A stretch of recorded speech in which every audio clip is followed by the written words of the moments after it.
Fala galera, tudo bem com vocês? Bom, e no vídeo de hoje vamos finalmente falar sobre Cloud Computing, né? Seguindo aqui na nossa série de vídeos desvendando o Azure, a gente finalmente chegou na parte de Cloud e eu realmente estou feliz porque é daqui para frente que tudo começa a melhorar na nossa vida de TI, tá? E cara, vamos diretamente ao conteúdo. Vamos voltar aqui para nosso mapa mental, né? Então, só recapitulando aqui os vídeos anteriores. Primeiro a gente falou sobre a parte de servidores físicos, né? Como que era duro a gente trabalhar com servidores físicos, fazer toda a manutenção, gerenciamento ali do servidor físico e tudo mais. E principalmente a parte de upgrades deles, né? Que tinham muito tempo de downtime. Falamos também aqui sobre as virtualizações de servidores, que a gente já teve um pouco de melhoria saindo ali dos servidores físicos, né? Então tendo um servidor físico grandão ali com bastante poder computacional e criando as máquinas virtuais dentro desse servidor físico, tá? E por último a gente falou também sobre a parte de terceirização de serviços de TI, né? Onde a gente consegue terceirizar a aplicação que a gente precisa criar. A gente pode procurar um fornecedor que cria essa aplicação, hospede ali na infraestrutura dele, outros tipos de serviços também. Então tem a terceirização de suporte a endpoints, né, a produtos finais ali, seja computador, impressoras, enfim, tem a terceirização de suporte a firewall, tem a terceirização de suporte a dispositivos de redes, enfim. A terceirização é basicamente você repassar a responsabilidade que você tem no gerenciamento e manutenção dos seus dispositivos, né, para manter a sua rede ali, a sua empresa funcionando. E com isso você consegue focar mais na regra de negócio, no seu produto final que você precisa entregar para os seus clientes, né? E por que eu falei nessa sequência de servidores físicos, virtualização e terceirização? Para a gente chegar no tema que a gente vai falar hoje, que é a computação em nuvem, ela é basicamente a junção de todos esses três temas, né?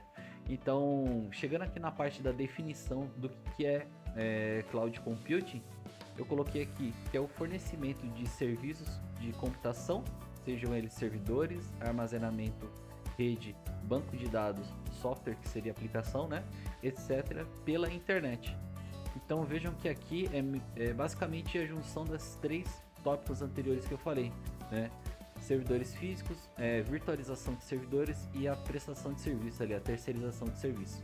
Então, Cloud Computing nada mais é que você terceirizar toda essa parte computacional, né? Que seja você ter um servidor virtual ali, a cloud ela vai ter o seu servidor físico, né? Ela vai criar uma máquina virtual para você. E nessa máquina virtual ela vai terceirizar toda essa responsabilidade de manter os servidores físicos, de fornecer esses servidores para você, esses servidores virtuais, e você só vai se preocupar do servidor virtual para frente, né?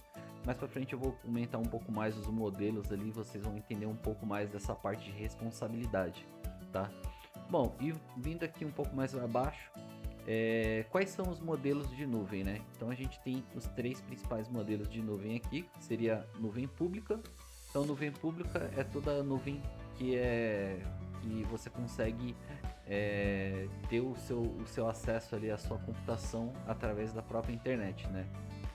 Então a gente tem três exemplos aqui, são os três principais players, né? Os três principais fornecedores de nuvem pública, que é o Azure, AWS e GCP. Lógico que aqui no nosso curso a gente vai focar no Azure, né? Mas esse conceito de nuvem que eu vou passar aqui, ele é agnóstico, né? Ele serve tanto para Azure, para AWS, para GCP ou para as outras clouds também, que tem o OCI da Oracle, tem da IBM Cloud e por aí vai, né? Nós temos também aqui a nuvem privada, né? A nuvem privada é como se você montasse a sua própria nuvem, você montasse o seu próprio data center, né? E nessa nuvem privada, você monta a sua infraestrutura de data center privado, né? E onde você ainda precisa manter toda a parte de energia, de internet, de disponibilidade ali dos seus hardwares, né? mas você não entender que isso daqui é meio que conceito de nuvem privada, porque você consegue ter o mesmo serviço ali de self-service, né? Ah, eu preciso criar uma máquina virtual, você vai lá, cria sua máquina virtual. É bem semelhante à nuvem pública, só que você ainda fica limitado ali ao seu poder computacional, tá? E a gente tem aqui a nuvem híbrida, que é basicamente a junção da nuvem pública com a nuvem privada. Quando você é uma empresa que você precisa fazer essa movimentação para a nuvem, lógico que você ainda vai ter os seus componentes ali de servidores locais, e muitas vezes você não vai simplesmente desfazer desses servidores, né? Então, uma movimentação normal de uma empresa que já tem os seus servidores é você fazer uma extensão dessa sua rede para a nuvem. Por isso que muitas das empresas abordam para essa parte de nuvem híbrida, que elas continuam utilizando seus servidores físicos que estão locais ali no seu ambiente da empresa ou no seu data center, né? E fazem a extensão dessa rede para a nuvem pública. Então, o que acontece? Normalmente, recursos novos elas começam a subir na nuvem pública, mas eles têm os seus servidores locais ali que normalmente atende serviços como AD, DNS, que fazem mais sentido você ter no seu ambiente local do que você subir lá no seu ambiente de nuvem, né? Mas existem também exemplos, por exemplo, de startups. Imagina que você vai idealizar ali um produto novo, uma empresa nova para atingir determinados segmentos e você não tem nenhum servidor. Então existem casos de startups, por exemplo, que elas já crescem, já nascem e já crescem diretamente na nuvem. Então elas não precisam comprar um servidor para montar um ambiente local delas. Elas vão direto para a nuvem, começam a montar todo o seu ambiente diretamente na nuvem, e lá eles vão ter as suas aplicações, seus bancos de dados e tudo mais. Então, você nascer diretamente na nuvem normalmente é um ambiente ali de startups e empresas que estão nascendo novas, né? E o que falar também da rede privada, né? Da nuvem privada. Imagina que você é uma empresa, principalmente empresas financeiras que tem algumas normas ali, algumas regulamentações que necessitem que você precise ter os seus dados dos seus clientes, por exemplo, num ambiente controlado por você, totalmente por você. Então, você pode fazer essa segregação, né? O ambiente ali que você precisa ter esse controle maior dos seus dados, você tem ali na sua nuvem privada, que é o seu data center próprio, né? E o que você precisa ter de novo, de aplicações novas, de ambiente de desenvolvimento, homologação, por exemplo, você pode ter na nuvem, que você vai ter uma escalabilidade ali, um poder de controle mais flexível do que você tem no seu ambiente local, onde você precisa gerenciar toda a sua parte física de hardware, né? Então a gente tem esses três principais modelos aqui. O mais comum que a gente utiliza é a nuvem híbrida, que é a junção desses dois ambientes. Como eu falei, você que é uma empresa que já tem os seus servidores físicos, você não vai simplesmente desfazer deles, você vai criar uma extensão para a nuvem pública. Com isso você vai ter uma nuvem híbrida, né? Que é o seu ambiente local, sua nuvem privada, junto com o seu ambiente de Azure, que é a sua nuvem pública, tá bom? E nesses modelos aqui a gente chega na parte de modelos de responsabilidades. O que seria esse modelo de responsabilidades, né? A gente tem aqui os 4 principais modelos, né? O on-premise, que é quando você tem o seu ambiente de computação todo local, né? Então, quando você tem os seus servidores locais, a gente fala que é o seu ambiente on-premise, tá? A gente tem o modelo IaaS, que é o primeiro passo quando a gente vai fazer a adoção de nuvem ali. Então no IaaS você começa a ter a parte de virtualização, né? Você tem a sua máquina virtual, e a partir da máquina virtual você constrói a sua aplicação, você precisa gerenciar a sua máquina virtual, fazer updates delas e tudo mais. A gente tem o PaaS, que é plataforma as a service, né? Que aí você deixa de cuidar dessa parte da virtualização e passa a cuidar mais da parte da aplicação, né? E tem o SaaS, que é o Software as a Service, que você cuida mais da sua parte de usuários e dados e você já não se preocupa mais com a parte de virtualização e nem da aplicação. Você só consome o ambiente final. Eu tenho uma imagem aqui, deixa eu ver essa daqui, que é justamente falando desses modelos de responsabilidade, né? E quais são os níveis de responsabilidade seus e da Microsoft, né? Então, no caso aqui, nós, como consumidores, né, como clientes, a Microsoft teria esse azul mais clarinho aqui, e temos também aqui a parte de responsabilidade mista, né, que cabe as duas partes serem responsáveis. Então, primeiro começando aqui com a parte de on-premises, a gente tem toda a parte de responsabilidade física, né, do data center. O data center aqui a gente pode usar como exemplo, seja o nosso ambiente local ou seja um data center que a gente aluga o nosso espaço físico ali, nosso rack, né? Então, aqui nessa parte a gente vê a parte de energia, a gente vê a parte de refrigeração, a gente vê a parte de segurança de acesso físico ao nosso servidor, né? Então, seja no data center ou seja no nosso ambiente local, a gente tem todas essas preocupações, que é a parte de energia, a parte de refrigeração, né? A parte de acesso físico ao nosso servidor, né?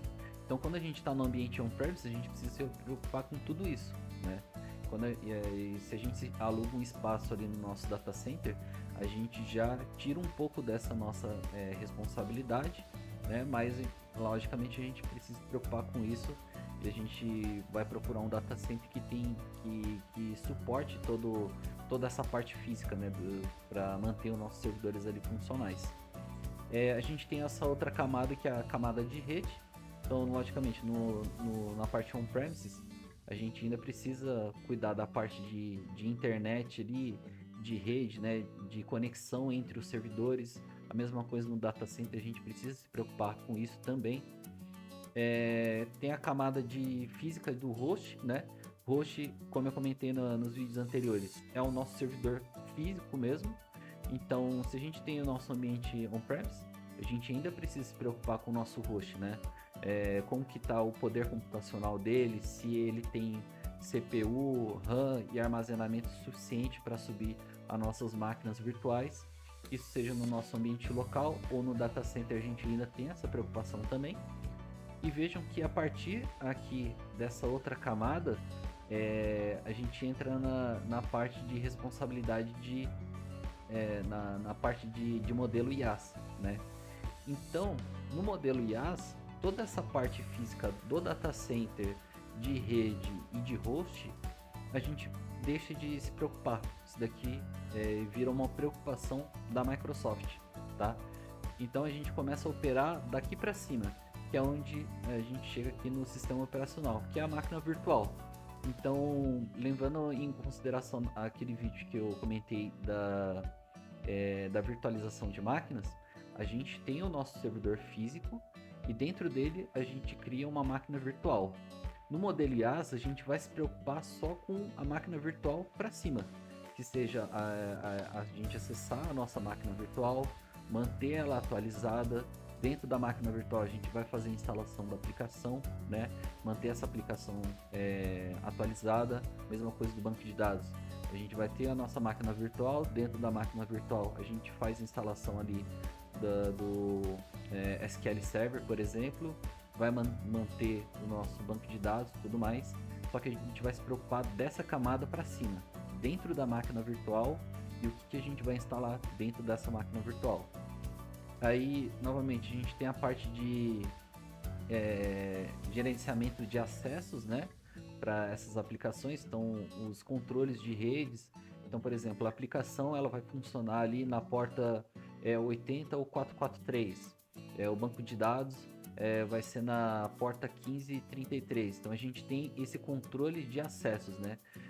O que vai poder acessar essa aplicação, esse banco de dados nessas portas. Então a gente ainda tem esse controle do que vai acessar, que está dentro ali dessa máquina virtual, né?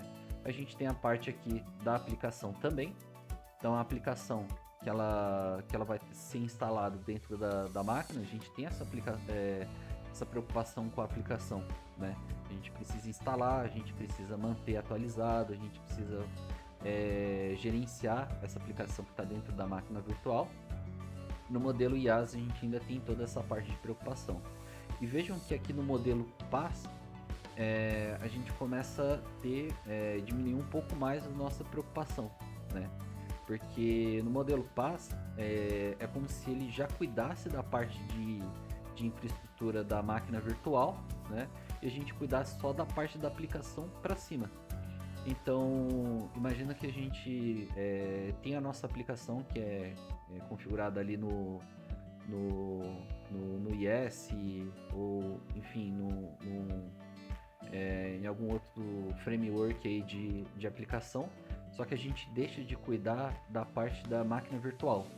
O que seria esse cuidado da máquina virtual? Seria acessar a máquina virtual, quem pode acessar a máquina virtual, manter o sistema operacional dessa máquina virtual sempre atualizado, e a gente tem um foco maior só na aplicação. Então vejam que aqui no modelo PaaS a gente deixa toda aquela parte física do data center, da rede, do host de lado, e também deixa de lado a parte do sistema operacional. A gente não precisa mais ficar mantendo o sistema operacional atualizado com antivírus e tudo mais. Isso daí já fica a cargo da Microsoft. Mas aqui no modelo PaaS a gente tem a preocupação de quem pode acessar essa aplicação. A gente precisa manter a aplicação ali atualizada, a gente precisa cuidar também da parte de identidade, diretório, né?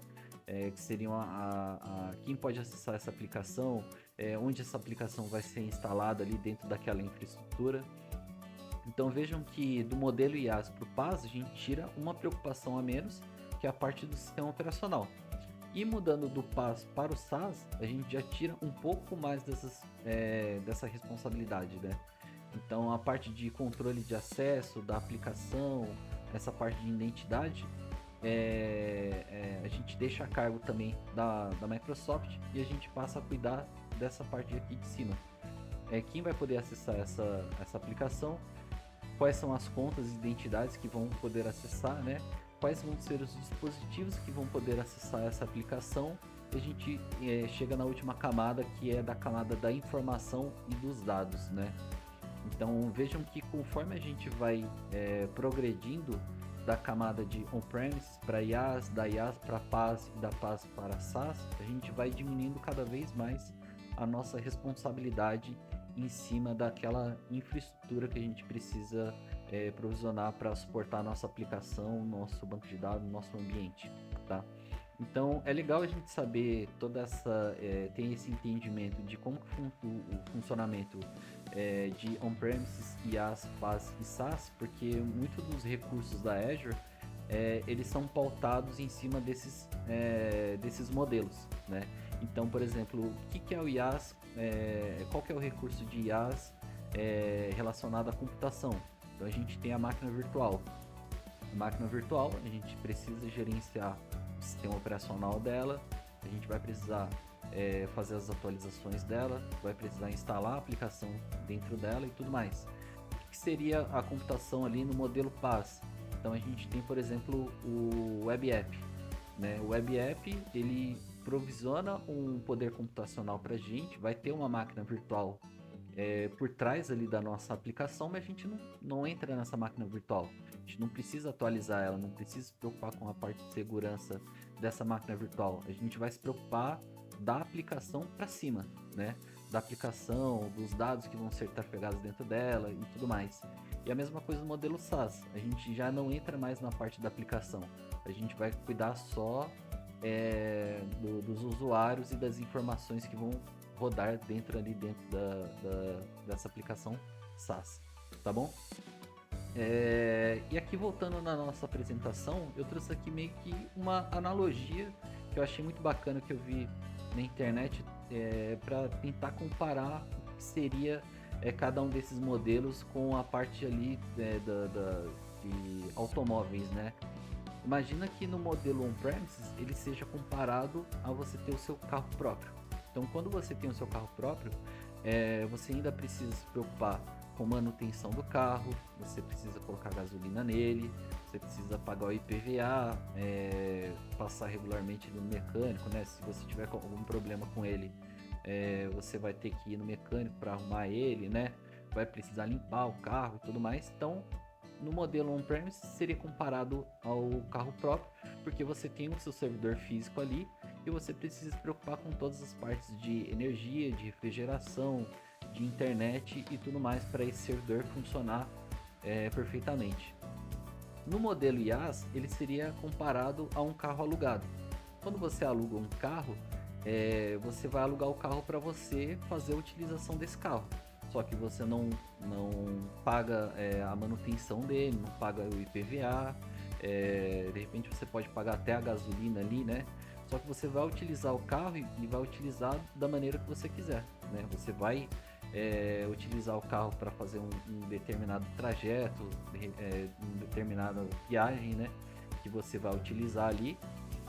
Só que ainda assim você ainda vai ter que dirigir o carro, né? Você vai ser o piloto daquele carro, né? Então você se preocupa mais com a parte de dirigir ele, de chegar até o seu destino, né? Só que toda essa parte da infraestrutura do carro, ela fica a cargo ali da locadora.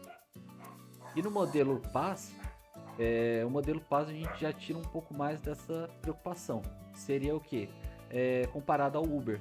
Então no Uber ali, qual que é a ideia? Você precisa chegar até um destino, né? E para você chegar naquele destino, você acessa ali a aplicação e fala, ó, eu tô no ponto A e quero chegar no ponto B. Vai chegar o Uber ali, né?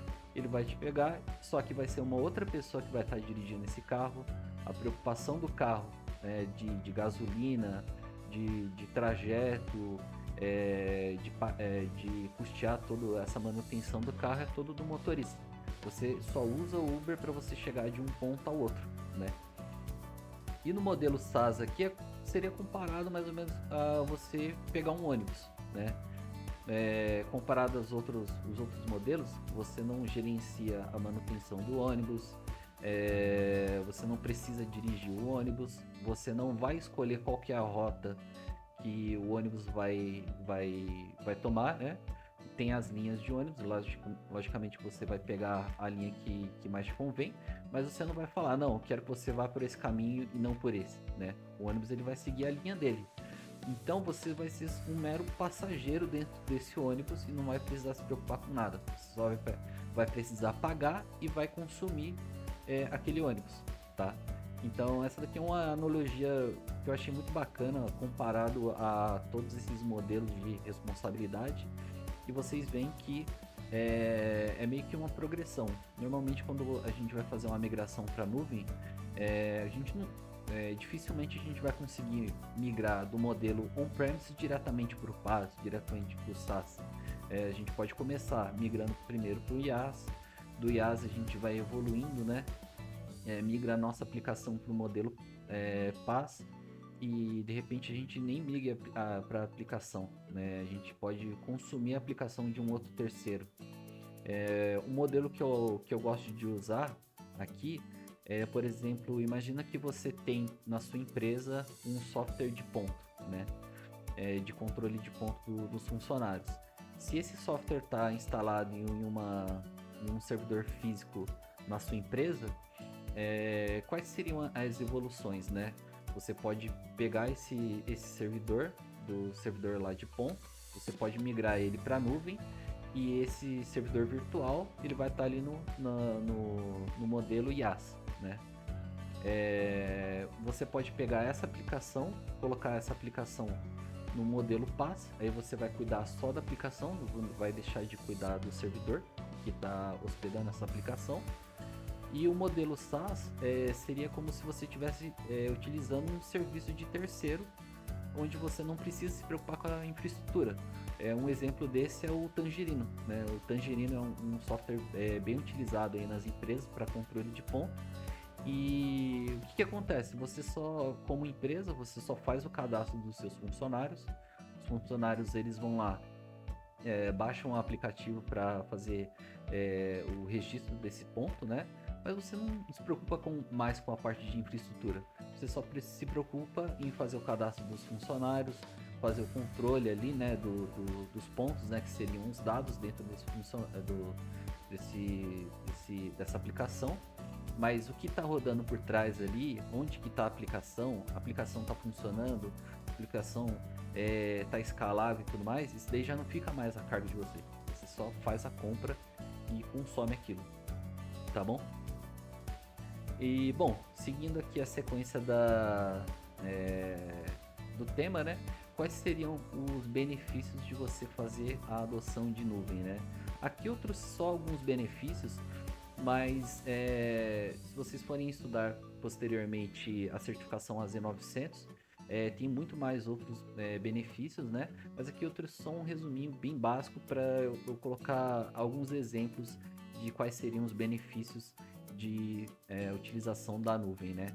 De cloud computing. Então, primeiro aqui seria o menor gerenciamento de infraestrutura.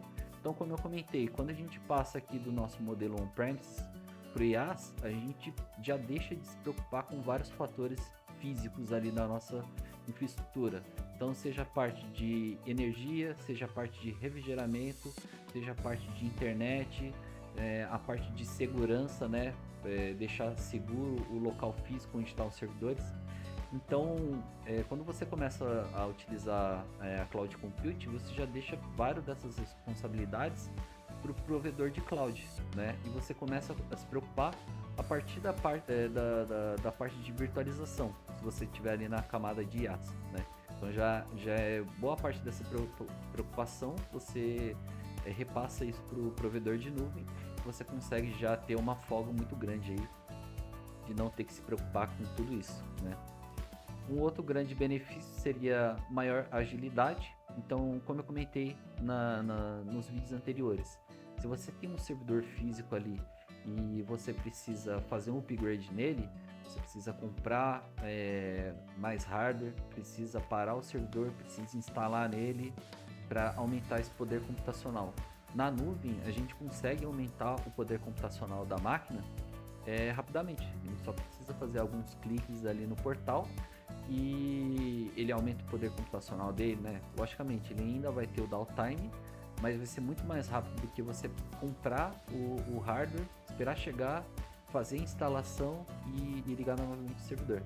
Então a gente tem a agilidade em aumentar o poder computacional dos nossos servidores, e principalmente também em fazer uma criação de uma máquina virtual nova, né?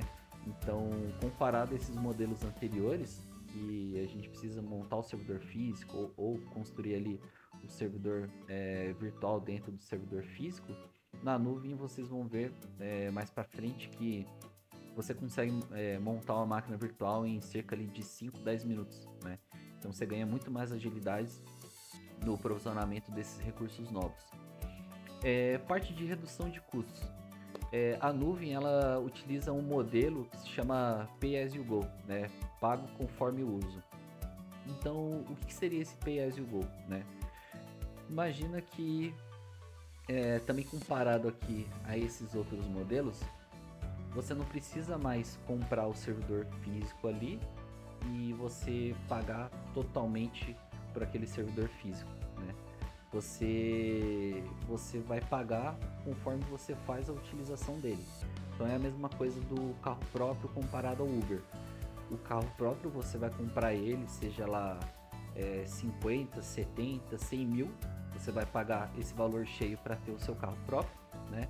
Fora toda a manutenção, gasolina e tudo mais que você vai gastar para ter esse carro próprio. Agora no Uber, de repente você quer usar o carro para você ir da sua casa até o seu trabalho. Você vai pagar por aquilo que você está utilizando, que é só esse percurso, né? Então na nuvem você vai utilizar dessa mesma analogia. Você vai pagar conforme você estiver utilizando ali a sua computação. Então você cria uma máquina virtual. Enquanto essa máquina virtual ela está ligada, você vai estar pagando a parte de computação dela e a parte de armazenamento dela. Se você desliga essa máquina, você deixa de pagar a computação dela, que está alocada, mas você ainda continua pagando pelo armazenamento, porque é como se você alocasse aquele disco, né, para manter os seus dados ali armazenados, né, Mas a computação ela não está sendo usada, então você deixa de pagar enquanto essa máquina virtual ela está desligada. Então, só com isso você consegue ter uma redução de custo. Fora que, por exemplo, você tem ambientes de desenvolvimento e homologação que não precisam ficar ligados 24 horas por dia. Então, você consegue agendar para que essa máquina fique ligado, por exemplo, só 8 horas por dia, né, que é o horário comercial ali, enquanto o time vai estar atuando. Então, de 24 horas, você vai pagar somente 8 horas. Isso já reduz bastante o custo desse tipo de computação, né? Então, você consegue utilizar vários tipos de estratégias para ter redução de custo, em vez de você comprar uma máquina física, pagar o valor cheio dessa máquina física e de repente a máquina nem está ligada ali, nem está funcionando o tempo todo, mas você já pagou o valor cheio dela, tá? Um outro benefício que a gente tem aqui é a escalabilidade. Seria a escalabilidade, né? Escalabilidade é quando você pega mais poder computacional para suprir as necessidades ali da sua aplicação, né? E aqui eu trouxe até um desenho aqui muito bacana, falando sobre os dois tipos de escalabilidade, né? Que é a escalabilidade vertical e a escalabilidade horizontal. Imagina o seguinte: a escalabilidade vertical é quando você aumenta o poder computacional da sua própria máquina. Então você tem uma máquina ali que ela tem 4 vCPUs e 16 de memória RAM. Só que a sua aplicação está rodando ali dentro e a máquina está topando, né? A máquina está consumindo praticamente todo ali o processamento. Para você evitar uma parada da sua aplicação, o que você faz? Você vai aumentar o poder computacional dela. Então, de 4 vCPUs e 16 de RAM, você pode colocar 8 vCPUs e 32 de RAM. Então, isso você vai estar aumentando o poder computacional dela, tá? Isso é chamado de escalabilidade vertical, né? Nesse caso aqui, escalonamento vertical. Você aumenta o tamanho da máquina, tá?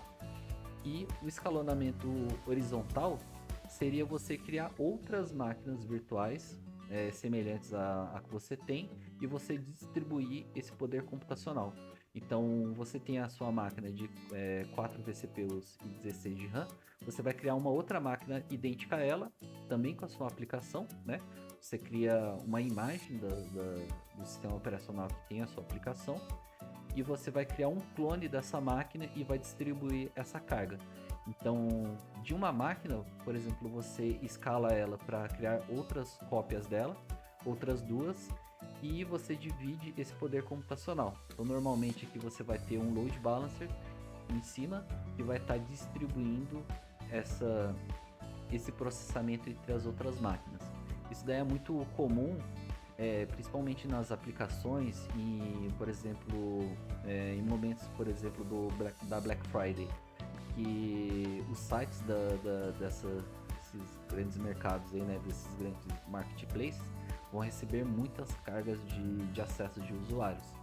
Então, para você evitar uma parada, você configura um escalonamento horizontal automatizado conforme o uso da máquina. Então, conforme mais usuários vão consumindo ali aquela aplicação e vai aumentando o consumo de memória RAM, por exemplo, quando chega ali num certo nível, por exemplo, 70%, você programa ela para criar uma cópia. Aí, daqueles 70%, ele vai dividir as cargas, aí fica 35% numa máquina e 35% na outra. Essas duas máquinas toparam em 70%, você cria uma terceira máquina. Então, ela vai dividir novamente ali todo esse poder computacional entre as três máquinas. E ela vai crescendo conforme as demandas e ela pode diminuir o número de máquinas conforme vai descendo essa demanda também. Então, se as máquinas estiverem ali em 20%, por exemplo, tira uma dessas máquinas, aí ela redistribui e as máquinas ficam, sei lá, em todas elas em 50%, vai diminuindo novamente, vai tirando mais máquinas. Então, o legal do escalonamento horizontal é que você pode criar novas máquinas e diminuir conforme a demanda. Aumentou a demanda, aumenta o número de máquinas. Diminuiu a demanda e diminuiu também o número das máquinas, tá? Bom, e o último o último exemplo de benefício que eu coloquei aqui é a alta disponibilidade. O que seria alta disponibilidade? É você deixar a sua aplicação cada vez mais disponível, né? Disponível sem downtime, ficar cada vez mais 24 horas por dia ali disponível para os seus clientes. Só que isso é muito difícil quando a gente trabalha com um servidor num local só. Imagina que você, mesmo que seja no ambiente de nuvem, você faça a contratação ali de uma máquina virtual, só que a máquina virtual ela vai estar alocada num data center físico. Um data center, por exemplo, aqui no Brasil. E acontece uma pane geral aqui no Brasil de hidrelétricas e tudo mais, e acaba a energia regional aqui do Brasil. O Brasil todo sofre um apagão. Mesmo o data center tendo outras fontes de energia e tudo mais, vai chegar uma hora que vai esgotar e não vai ter, a sua aplicação vai ser desligada, né? Não vai estar mais disponível para os seus clientes. Então a ideia aqui de alta disponibilidade é você criar plano B, um plano B, né, um plano de backup para a sua aplicação em outras regiões. Então no caso da Azure e das outras clouds também, elas são munidas de várias regiões onde você pode montar o seu plano principal, por exemplo aqui no Brasil, mas ter uma máquina virtual de plano, como plano B, um plano backup lá nos Estados Unidos, lá na Europa, lá na Ásia, né?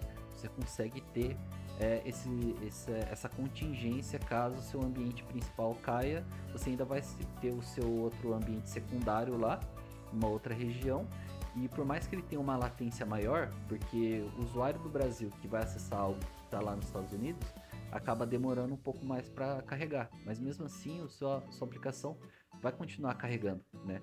Mesmo que seja um pouco mais lento, mas ela ainda vai estar funcional, vai poder receber compras, pagamentos e tudo mais. Então a ideia de ter alta disponibilidade é você construir a sua aplicação que ela esteja em mais de um lugar físico provisionada, né? Então, para exemplificar isso daqui, tem esse site aqui muito bacana da Microsoft, que é esse datacenters.microsoft.com, e esses caminhos aqui, ele mostra toda a infraestrutura da Azure que existe em todo o mundo aqui, né? Então, por exemplo, aqui a gente tem a região do Brasil, tá? Onde você pode fazer o provisionamento dos seus recursos. Essas linhas aqui é como se fosse uma conexão rápida entre essas regiões, tá? Então as regiões seriam esses azul mais clarinho aqui, tá vendo? A gente tem aqui ó, as regiões dos Estados Unidos, do Canadá, o norte do central norte dos Estados Unidos. A gente tem as regiões aqui da Europa também, ó, da Espanha, região do Reino Unido, região da Itália. Tem aqui pro lado da África também, ó, South África. Então vejam que tem regiões da Azure praticamente todos os lugares aqui do mundo, né? Está bem distribuído e com isso você consegue montar uma estratégia de alta disponibilidade para sua aplicação para prevenir que algo que aconteça na região aqui, né? No país todo, não vai afetar a sua aplicação, tá? E aqui, ó, nesse desenho, a gente consegue ver que esses pontinhos azuis aqui, normalmente são data centers, né? Ou locais geográficos onde eles disponibilizam um acesso mais rápido aos dados, né? Eles ficam normalmente interligados aqui com a região. Então, observando aqui todos esses pontos de infraestrutura da Azure, você consegue montar essas estratégias de alta disponibilidade para a sua aplicação, tá bom? Bom, esses daqui foram os benefícios principais, lógico que tem vários outros benefícios, né? Então, os data centers da Azure são munidos de várias certificações aí, ISO, certificações de compliance e tudo mais, que acaba tirando essa responsabilidade de você, né? Você passa essa confiança mais para eles. Eles têm níveis de SLA também para atender os seus recursos com cada vez um SLA maior, tá? E aqui embaixo eu coloquei aqui um exemplo de calculadora só para a gente fazer ter uma mensuração de como que funciona essa parte da nuvem, tá? Primeiro, eu queria mostrar aqui essa calculadora de TCO. Seria mais ou menos o seguinte: quando você faz a adoção de nuvem, normalmente qual que é a calculadora que a gente faz? Ah, eu tenho uma máquina virtual que tem tanto de tamanho. Aí eu vou fazer uma calculadora na nuvem, comparando esse mesmo tamanho da minha máquina virtual com a máquina da nuvem. Aí você vai ver, nossa, a máquina da nuvem está muito cara. Só que a gente deixa de pensar quais são os outros custos que na nuvem a gente não precisa mais se preocupar. Que é, por exemplo, o custo de energia, o custo de internet, o custo de refrigeração, né?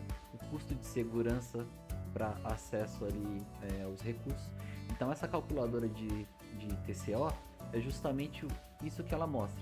Você consegue colocar qual que é o poder computacional que as suas máquinas têm e ela faz um cálculo de economia que você pode ter se você fizer uma migração para a nuvem, levando em conta todos esses custos de energia, refrigeração e acesso físico no seu ambiente, tá? Então deixa eu só voltar aqui, que aqui eu já fiz um cálculo para ser mais prático. Vou voltar aqui também. Então, por exemplo, aqui eu coloquei um servidor de aplicação, que ele vai ter 8 processadores e 16 de RAM, né? Coloquei aqui que é um servidor físico, que é um Windows e tudo mais. Coloquei aqui também um servidor de banco de dados, então ele vai ter aqui o SQL Server, vai ter as informações do servidor físico aqui também, então ele também vai ter 4 de processador, 16 de RAM, né? Tem as informações de armazenamento aqui dele, né? E tem aqui também um exemplo de file server, né? Um file server que vai ter 1 TB aqui de HD. E a parte de redes aqui também, imaginando que vai ter um consumo ali de largura de banda de 1 GB, né? Por mês. Isso na região do Brasil. Então vem aqui no próximo. Aqui eu posso colocar um pouco mais de informações. Por exemplo, cálculo de energia elétrica, né? Eu sei que a energia elétrica que eu estou utilizando é 0,53. Aqui onde eu utilizo é 0,84. Você consegue colocar aqui também para ele ser um pouco mais preciso nesses cálculos. Você consegue colocar aqui também outros tipos de custo de armazenamento, o custo de mão de obra de TI. Então, lembrando, quando você tem o seu ambiente on-premise, você precisa ter a sua equipe de TI, você precisa ter os técnicos que vão dar manutenção nesses servidores físicos ali, né? Sejam eles internos seus ou sejam eles terceirizados, né? Você contratar uma outra empresa para dar suporte ali no seu ambiente físico. Então você consegue colocar aqui também o custo, né? Aqui no caso eu deixei tudo o básico só para a gente avançar mais com esses cálculos, né? Mas aqui você consegue fazer vários tipos de cálculos a mais para deixar mais próximo da sua realidade, né? Mas o legal aqui, que depois de você passar todo esse qual que é a sua infraestrutura física e o custo de cada uma dessas partes seja de eletricidade, mão de obra de TI e tudo mais, você passa aqui, a Azure passa qual que seria o tanto de economia que você teria se você migrasse para a nuvem, né? Então, num período de 1 ano, eu teria uma economia aqui de 107 mil se eu migrasse esses 3 servidores, né, para a nuvem. Aí você consegue mudar aqui os períodos, né? Em 2 anos, você teria uma economia de 92 mil e por aí vai, né? Economia de 5 anos, você vai tendo esses níveis de economia. E aqui embaixo ele faz um comparativo também. Deixa eu voltar aqui para 1 ano, por exemplo. Ele faz um comparativo aqui, se você tivesse o seu ambiente local, qual que seria o custo estimado, né, do seu ambiente local. Então tem o custo da computação, você comprando os servidores todos, o custo do data center, que normalmente está a parte de segurança, de acesso, do hack ali, né, o custo de redes que você vai ter do seu ambiente, custo de armazenamento e o custo de mão de obra. Se você fizesse essa migração para a nuvem, qual que seria o custo total ali do seu ambiente? Então você ainda teria o custo de computação, vocês veem aqui que é já um pouco menor, né? De repente você consegue alguns incentivos de custo menores ali de computação. A parte do data center você não tem custo, a parte de redes você também não tem custo, a parte de armazenamento você ainda vai continuar tendo custo. É como eu comentei, mesmo se a sua máquina virtual esteja desligada, você ainda vai ter o custo do armazenamento, né? E você também vai ter um acréscimo aqui no custo de mão de obra, porque o pessoal que vai suportar, seja da sua empresa ou seja uma empresa terceirizada, eles ainda vão ter a expertise para gerenciar esses ambientes em nuvem, né? Então, logicamente, você vai ter um custo maior de mão de obra, mas bem menos comparado se você tivesse que cuidar de todo o ambiente físico ali, tá? E ele mostra aqui toda a segmentação desses custos aqui em outros cálculos também. Então, é uma calculadora muito bacana quando você quer comparar esse ambiente local com o ambiente de nuvem, né? Você não vê só o preço da computação, você vê todos esses custos a mais que tem com internet, refrigeração, energia e tudo mais que você tem no ambiente local, tá? Um outro exemplo que eu peguei aqui, essa daqui é a calculadora da Azure, onde você consegue fazer um cálculo estimado ali do seu ambiente. Então, normalmente, quando a gente vai fazer uma migração para a nuvem, é essa calculadora que as empresas utilizam, né? Então, ela vai pegar ali o que a gente tem de computação e o que a gente vai criar na nuvem, né? Então, por exemplo, aqui, eu coloquei aqui um exemplo de servidor Dell. Por quê? Aqui, por exemplo, olhando aqui no Mercado Livre, eu tenho esse servidor Dell aqui, que ele fala que ele tem 8 GB de RAM, né? Tem um processador aqui e tem 4 teras de armazenamento. Esse daqui é o custo total se você for comprar esse servidor, né? Aqui nesse site, né? É claro, se quer colocar mais memória RAM, você vai ter que comprar mais memória. Quer ter mais HD, vai precisar comprar mais HD e tudo mais. Mas isso aqui é só para a gente ter uma noção. Então, se a gente for comprar esse servidor todo, né, para ser propriedade nossa, imagino que a gente vai gastar aqui 7 mil. Já aqui na nuvem, eu fiz uma cotação aqui básica, né? Então, no caso aqui, eu coloquei aqui que eu quero uma máquina virtual, adicionei ele aqui e ele vem aqui para baixo. Então, eu falo que eu vou criar uma máquina virtual na região do Brasil, vai ter um sistema operacional Windows, né? Camada padrão aqui dele. E aqui no poder computacional coloquei meio que comparado aquele servidor da Dell. Então aqui um servidor com duas CPUs, 8 de RAM, funcionando aqui 730 horas, que seria 24 horas por dia, 7 dias por semana, né? Todos os 30 dias ali. O custo mensal dele vai ser R$1.000, né? Poxa, mas então daqui 5 meses eu vou estar pagando o mesmo que eu vou estar pagando o servidor físico. Exatamente, mas e se você utilizar essa máquina virtual só para ambiente de desenvolvimento? Você não vai estar utilizando ela 24 horas por dia, né? Então imaginando que se a gente cortar aqui pela metade, vai ser 365 horas por dia. Olha, ela já caiu o custo dela. Ah não, eu vou utilizar ela, por exemplo, só 120 horas por mês. Vem que ela vai diminuindo cada vez mais o custo dessa máquina virtual. Agora imagina que você tem a sua máquina virtual, que local ela é Windows também, você já tem o licenciamento dela. Você não precisa comprar o licenciamento da Microsoft. Então aqui ó, você já tira o custo do licenciamento também, tá vendo? Então ela aqui, ela está gerando esse custo de licenciamento. Você tira o custo do licenciamento também da máquina, que você vai reutilizar uma licença que você já tem, ele diminui cada vez mais. Em ambientes de produção, que você sabe que a máquina vai ficar ligada 24 horas por dia, então vamos voltar aqui 730 horas, seria ela ficar 24 horas por dia o mês todo. você tem todo esse poder aqui, esse custo da máquina, só que você sabendo que a máquina vai ficar 24 horas por dia, você consegue fazer alguns planos de economia aqui, que é você fazer reserva de instância, você fala, ó, eu sei que eu vou usar essa máquina 24 horas por dia por um período de um ano. Será que dá para dar um desconto? Claro que dá. Então você já coloca aqui, ó, um plano de economia, fazendo esse compromisso com a Microsoft que você vai utilizar essa máquina por um ano, ou fazendo se comprometendo a utilizar essa máquina por 3 anos e você diminuir cada vez mais, tá vendo? Então você consegue utilizar de outras formas de desconto, se comprometendo que você vai ter a máquina ali funcional 24 horas por dia.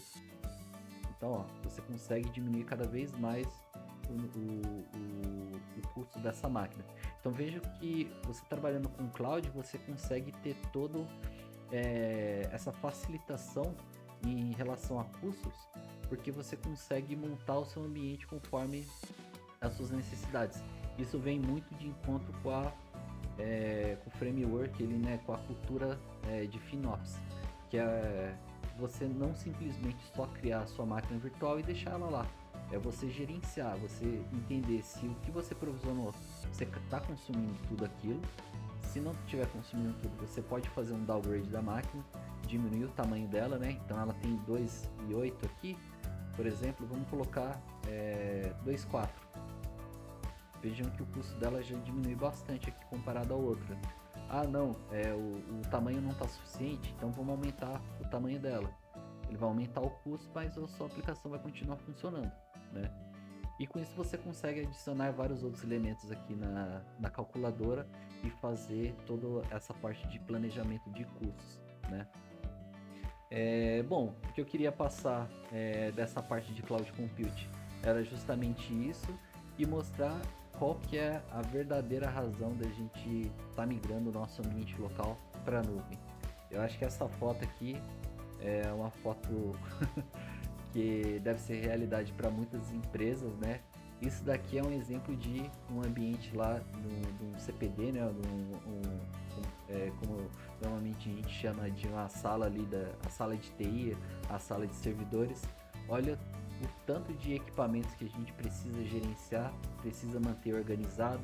Então a gente tem aqui roteador de link, tem as antenas Wi-Fi aqui, a gente tem switches de redes, né, para fazer as conexões e passar a internet ali via cabeada até a mesa dos usuários.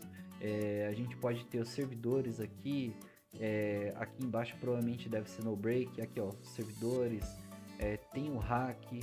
Então quando a gente vai fazer alguma manutenção nesses dispositivos, instalação e tudo mais, a gente precisa ir fisicamente lá, reajustar cabo, clipar cabo, tem que se preocupar com a parte de energia. Normalmente aqui nessa salinha também vai ter um ar-condicionado para manter esse ambiente refrigerado, porque os servidores ele geram um calor muito grande, né? E se você deixar o servidor muito quente, ele também pode acabar travando. Então vejam que toda essa preocupação que a gente teria com o nosso ambiente local, a gente simplesmente deixa isso de lado quando a gente começa a trabalhar com nuvem. Então a gente realmente consegue se dedicar mais às nossas aplicações, ao nosso ambiente.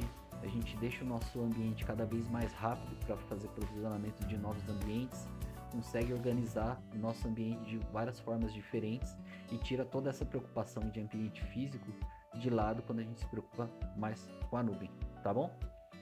Bom, e o vídeo fica por aqui. Queria agradecer se você chegou até aqui, chegou até a parte divertida dessa série, que é o Desvendando o Azure. Finalmente a gente chegou na parte de Cloud Computing, que é sair de toda essa parte de servidores físicos, ambiente físico e todo esse tipo de gerenciamento para realmente chegar aonde a gente queria chegar, que é começar a desbravar o Azure, né? A gente viu aqui o conceito aí de nuvem, né? Boa parte desses conceitos você consegue ver um pouco mais aprofundado nos cursos de certificações de AZ900, tá? Aqui eu tentei dar só um overview e alguns exemplos para ficar um pouco mais didático. E nos próximos vídeos a gente vai começar a realmente entrar na parte de Azure. Vou mostrar como a gente consegue criar uma conta gratuita uma assinatura gratuita da Azure para conseguir utilizar como teste ali para fazer o provisionamento de alguns recursos, né? E bom, se você chegou até aqui, quero te agradecer. Peço que você dê um like aí no vídeo, compartilhe com seus amigos, com as suas redes sociais, marque a gente também lá se você for compartilhar no LinkedIn, nas outras redes sociais. Fiquem ligados aí para mais vídeos dessa série Desvendando Azure. Muito obrigado aí e até mais. Valeu!